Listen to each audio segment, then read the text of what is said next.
오늘 말씀 제목은 이웃사랑, 하나님 사랑입니다. 중간에 어떤 부호가 들어가 있죠. 그것은 equal이라는 수학 부호입니다.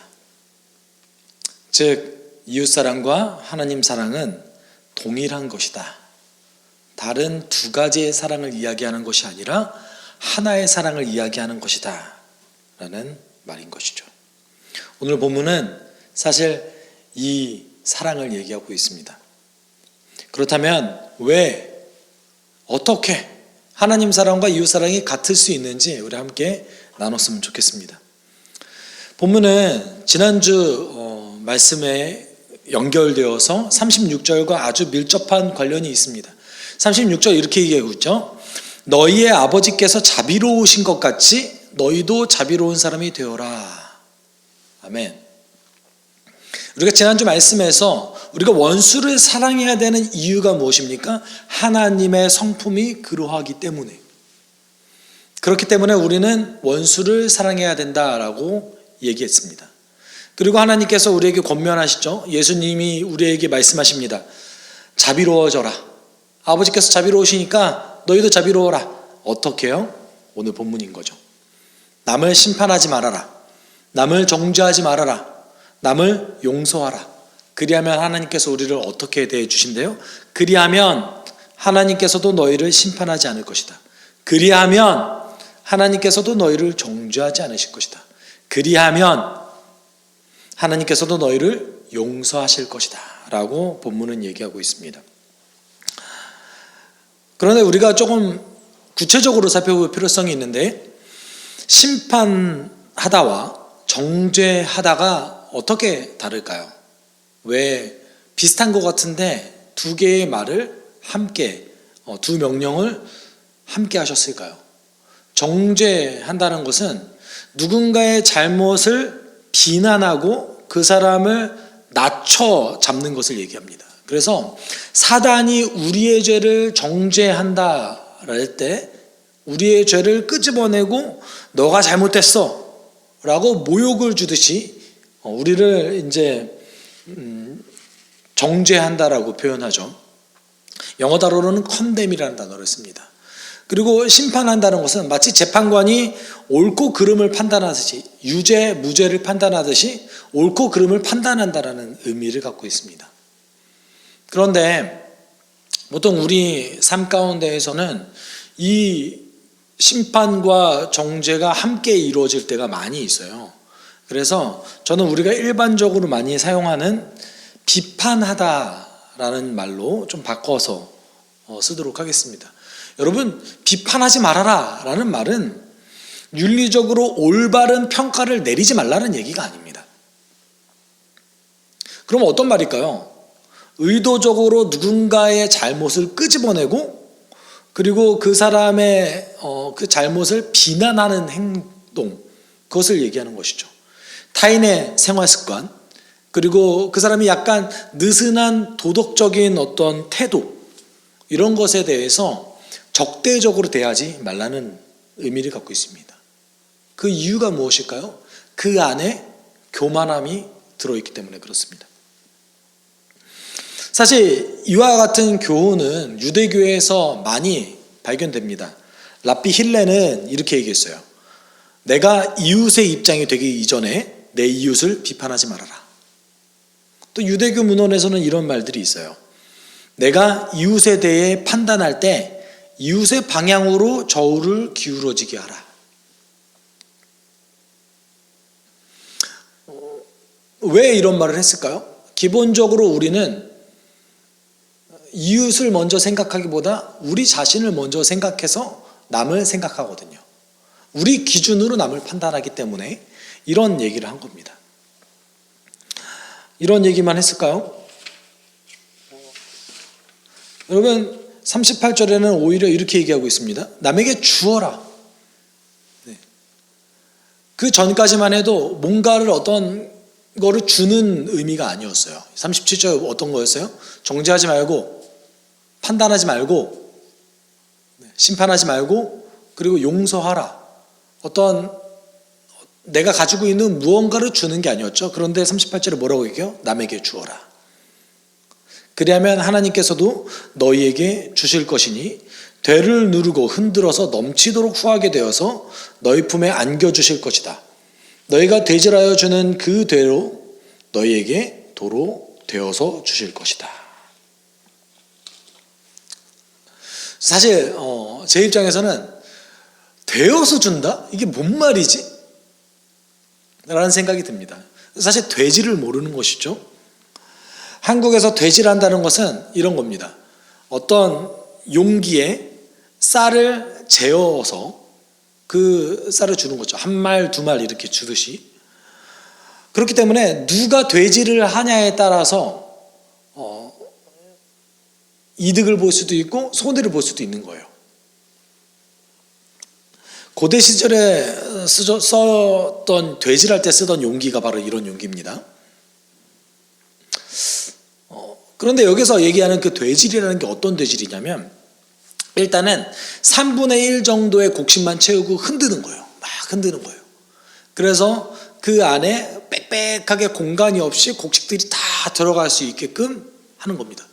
그리고 그 이후에 다시 한번 곡식을 채우고 가득 채우는 겁니다. 내가 줄 수 있는 만큼의 최대를 주어라. 아주 후하게 주어라 라는 말인 거죠.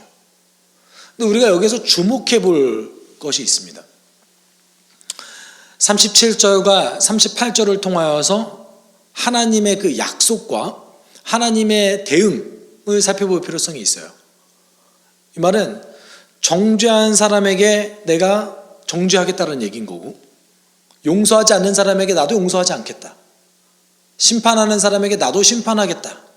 남에게 후하게 주지 않는 사람에게 나도 후하게 주지 않겠다. 이 말이 무엇입니까? 제가 반대로 얘기했는데,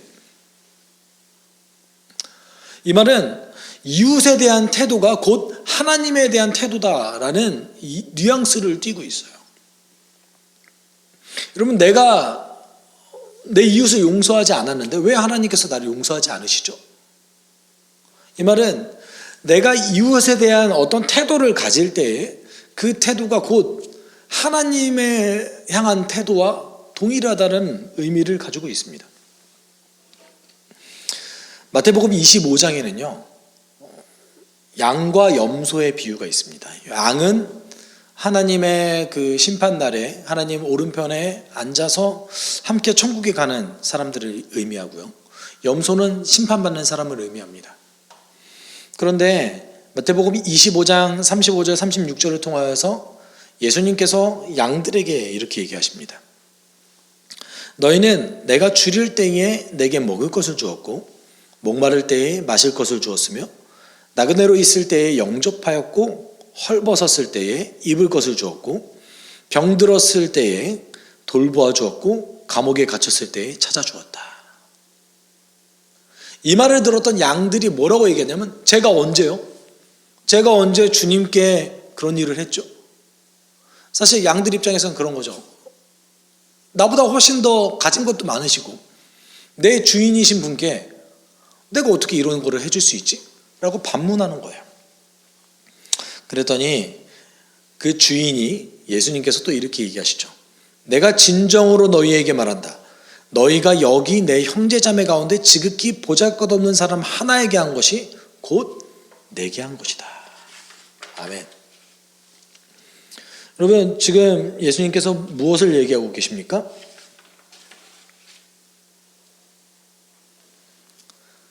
내 주변에 지체를 섬기는 것, 이웃을 섬기는 것이 곧 예수님께 한 것이다 라는 이야기를 하고 계십니다. 여러분, 이웃사랑과 하나님 사랑은 사실 동일한 사랑입니다. 우리는 그동안 이 두 개의 사랑을 분리해서 생각했습니다. 하나님 사랑이 더 중요하고 하나님은 사랑한 다음에 하나님 사랑할 수 있으면 이웃 사랑할 수 있겠지. 그렇게 얘기하고 있습니다. 여러분, 어떻게 사랑이 이렇게 논리적으로 귀결될 수 있습니까? 사실은 이 사랑이라는 이 단어, 이웃사랑과 하나님 사랑이라는 이 사랑은 두 가지 종류의 사랑이 아니라 한 종류의 사랑인 거예요.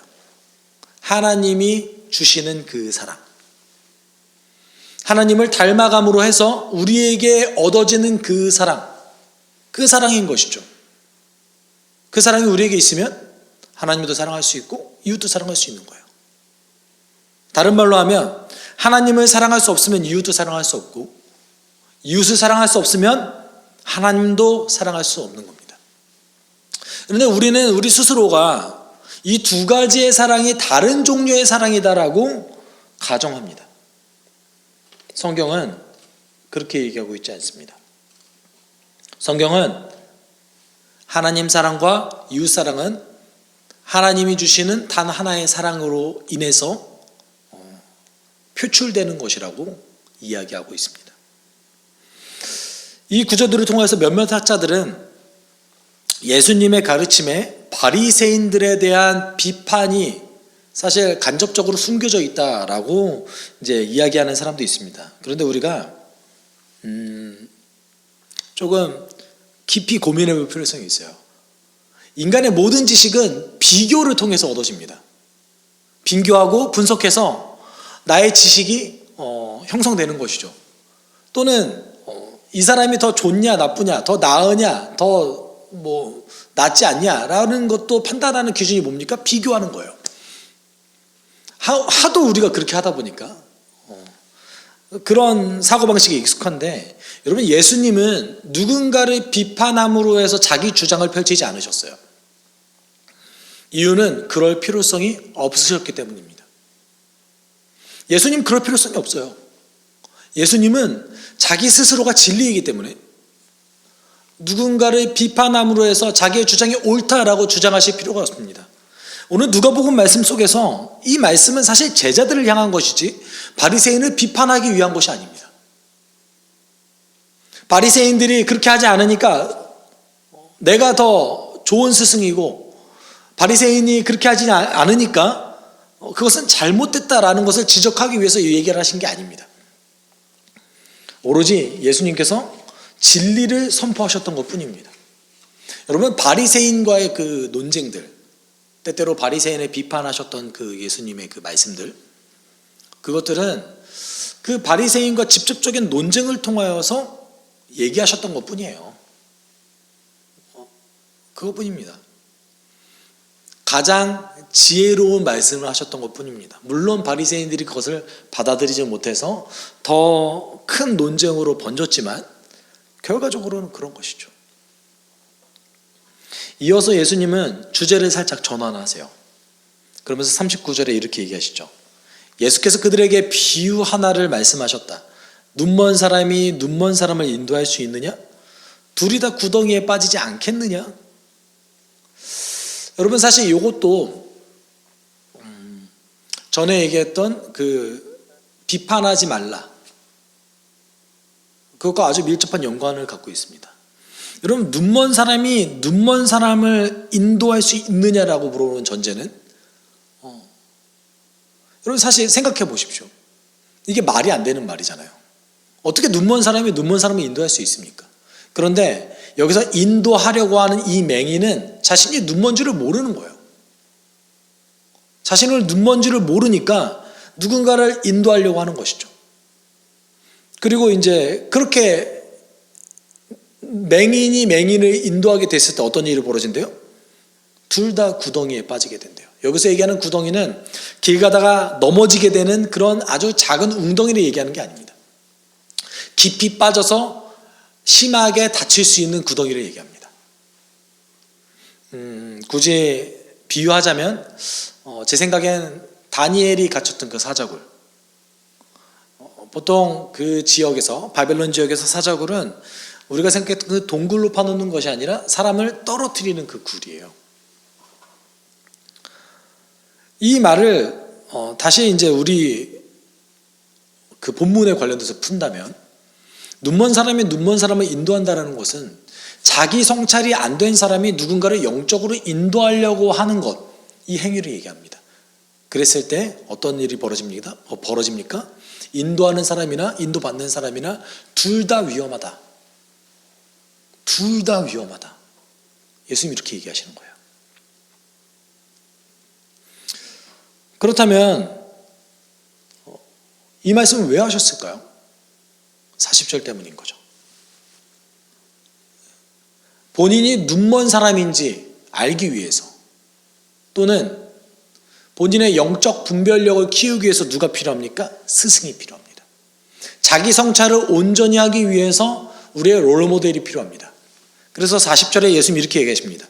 제자는 스승보다 높지 않다. 그러나 누구든지 다 배우고 나면 자기의 스승과 같이 될 것이다. 여기서 얘기하는 스승은 예수님이죠. 그런데 우리가 고대 시절에 있었던 스승과 제자의 관계를 조금 살펴볼 필요성이 있습니다. 여러분, 고대 시절에는요, 우리가 책으로 공부하지 않았어요. 고대 시절에는 책으로 공부하지 않았습니다. 오로지 스승의 말, 그리고 스승의 행동을 따라다니면서 배웠던 거예요. 그렇기 때문에 고대 시절의 스승과 제자의 관계는 매우 인격적인 관계일 수밖에 없었습니다. 그래서 누구의 제자인가, 이것이 사실 매우 중요한 요소였던 것이죠. 아주 대표적인 경우로 소크라테스의 제자였던 플라톤을 예로 들 수 있을 것입니다. 여러분, 소크라테스는요, 글을 하나도 쓰지 않았어요. 책을 하나도 쓰지 않았어요. 그런데 그의 제자였던 플라톤이 소크라테스에 대해서 쓴 거였습니다.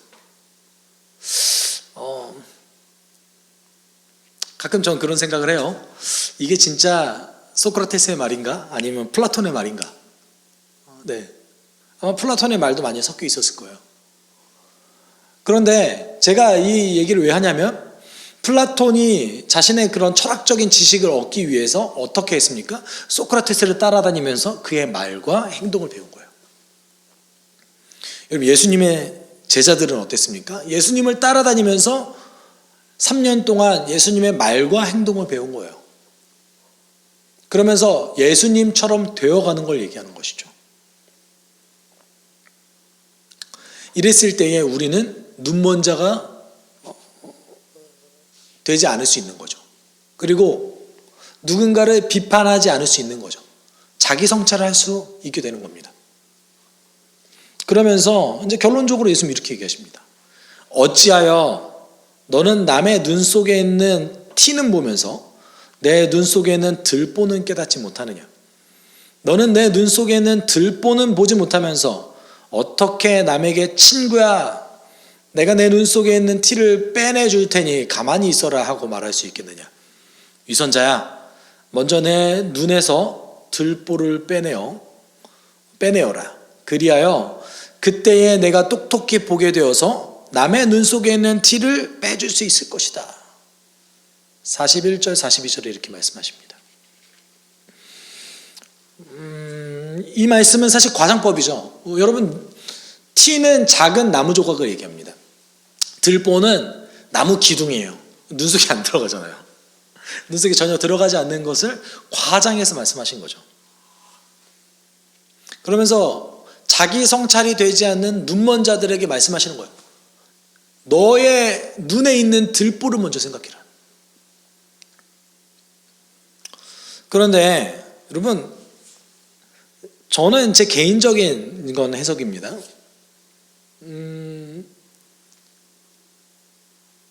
우리가 살다가 보면 내가 가지고 있는 아주 작은 부족함과 상대방의 아주 큰 그런 도덕적인 나쁨을 발견할 수 있잖아요.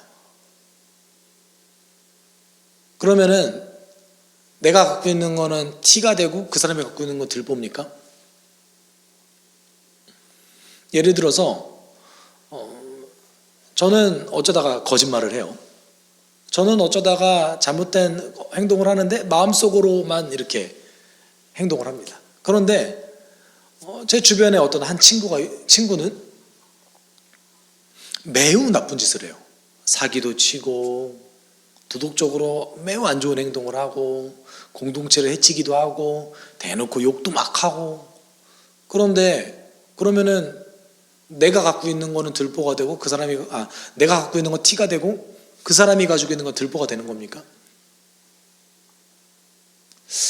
제 개인적인 생각인데 이 말씀은 그런 말씀이 아닌 것 같아요. 이 말씀은 전제로 삼으라는 겁니다. 내가 가지고 있는 부족함을 무조건 들보로 여겨라. 그리고 그것을 먼저 수정해라. 남을 먼저 지적하기에 앞서서 자기 자신을 돌아보아라 라고 말씀하셨다고 생각합니다. 그리고 그 이어서 이렇게 얘기하죠. 위선자야. 여러분, 위선자라는 말은 연극배우라는 말입니다. 연극배우. 우리는 때때로 주일마다 연극배우가 될 때가 있어요. 제가 교회에서 싫어하는 말 중에 하나가 있습니다. 어떤 말이냐면 가끔 가다가 이제 교회를 자주 안 오시다가 어쩌다 한번 오는 성도님이 계시잖아요. 그러면 우리는 그 성도님께 이렇게 얘기할 때가 있어요. 아, 왜 그동안 이렇게 교회를 안 왔어? 아, 내가 보고 싶었잖아. 아, 진작 오지 그랬어. 여러분, 보고 싶었으면 봤어야죠. 어떻게 보고 싶었는데 그 사람이 다시 교회에 나오기 전까지 연락을 안 할 수 있습니까? 제가 생각할 때 무언가 저희는 학습된 것 같아요. 학습된 것 같습니다. 어쩌다가 오는 성도님들, 그리고 새로 오신 성도님들에게 무조건 가서 인사도 하고 친절하게 대해야 된다라는 어떤 그 학습이 교회 안에서 이루어진 것 같아요. 그런데 문제는 뭡니까? 그게 교회 안에서만 이루어진다는 거예요. 교회 밖을 나가면 연락하지 않아요. 교회 밖을 나가면 서로 신경 쓰지 않습니다. 제 주변에서 그런 경우를 너무 많이 봅니다. 여러분, 신앙 공동체 안에서 수십 년을 본 아주 친하게 지냈다고 생각하는 동료들도 많이 있습니다. 그런데 막상 사회에 나가보면 그 교회를 떠나거나 또는 이사를 가거나 이랬을 때 서로 그렇게 왕래하지 않는 경우가 많은 것을 보게 됩니다. 물론 바빠서 그렇겠죠. 그런데 우리의 어떤 그 친절함, 우리의 그 성도 안의 교제, 그것이 여러분 때때로 보면은 교회 안에서만 국한되어 있지 않습니까? 아까도 말씀드렸듯이 그 사람이 정말 보고 싶었다면 먼저 연락하고 만나서 커피라도 한잔 해야죠. 저는 이래야 된다고 생각합니다. 그 사람이 정말 보고 싶었다면 그래야 된다고 생각해요. 아니면 또는 그렇게 깨달을 수도 있죠. 어쩌다 한번 보이는 장기 결석자가 교회에 오셨을 때 머릿속으로 내가 그동안 이 성도를 챙기지 못했구나, 이 성도를 위해서 기도도 하지 못했구나라고 본인을 자책할 수 있겠죠. 그래서 저는 그렇게 했다고 생각합니다. 관심을 보였다고 생각해요. 그러면 그 즉시 약속이라도 잡으면 되잖아요. 커피라도 한잔 하면 되잖아요. 월요일날, 화요일날, 월요일부터 토요일까지의 그 기간 동안에 먼저 연락하고 이제서라도 그분을 챙기기 위해 노력하면 되지 않습니까? 그런데 우리는 단체로 다 같이 몇몇을 빼놓고는 교회 안에서 연극배우가 되는 것 같아요. 여러분, 저도 그렇습니다. 어떻게 제가 항상 동일하게 감정적으로 좋을 수 있겠습니까? 저도 영업용 미소가 있어요. 이렇게, 네, 영업용 미소가 있어요. 그렇지만 예수님께서 말씀하신 것이 무엇입니까? 우리가 위선자가 되면 안 된다는 것이죠. 자기 성찰을 해야 할 필요성이 있는 거예요. 교회 안에서 연극하는 것이 아니라 정말 진실되게 이웃사랑을 실천할 수 있는 것, 남을 먼저 비판하는 것이 아니라 그 사람과 동행할 수 있는 것, 자기를 먼저 성찰하고 그 다음에 그 사람과 동행할 수 있는 것, 이것이 바로 예수님이 말씀하신 거예요. 사도 바울도 이와 같이 얘기했습니다. 형제자매 여러분, 어떤 사람이 어떤 죄에 빠진 일이 드러나면 성령의 인도하심을 따라 사는 사람인 여러분은 온유한 마음으로 그런 사람을 바로잡아주고 자기 스스로를 살펴서 유혹에 빠지지 않도록 조심하십시오. 여러분, 갈라디아서 6장 1절의 이 말씀의 그 중요 내용이, 가장 중심 내용이 이겁니까? 바로잡아준다? 저는 아니라고 생각해요. 성령의 인도하심을 받아서 유혹에 빠지지 않도록 조심하라. 여러분, 이게 가장 중요한 것이죠. 그리고 그 사람을 바로잡아 주라고 얘기했지, 그 사람을 지적하라고 얘기하지 않았습니다. 그 사람을 비판하라 얘기하지 않았습니다. 여러분, 바로잡아 준다는 것은 어떤 겁니까? 바로잡아 준다는 건 어떤 거예요? 바로잡아 준다는 것은 단지 그 사람에게 이것이 잘못됐다라고 얘기하는 것이 아닙니다. 그 사람이 수정될 때까지 옆에서 함께 동행해 주는 것, 아주 어려운 일이에요. 여러분, 예수님께서 얘기하셨던 그 42절에서도 얘기한다가 아니었습니다. 빼내어 준다였습니다. 그 티를 빼내어 준다였어요. 누군가의 잘못을 발견했을 때에 예수님 말씀은 무엇입니까? 자기를 먼저 돌아보고 그 사람의 티를 빼내어 주는 거예요. 옆에서 함께 이 사람이 수정될 때까지 함께 동행하는 것. 여러분, 이게 사랑인 것이죠. 이게 참 사랑인 거예요. 예수님은 윤리적인 어떤 판단을 하지 말라고 얘기하지 않으셨습니다. 단지 먼저 자신을 돌아보고 하나님이 주신 그 사랑으로 그 사람을 대하기를 원하셨던 것이죠. 여러분, 그래서 우리는 기도해야 됩니다. 누구를 만나든지 어떤 사람을 대하든지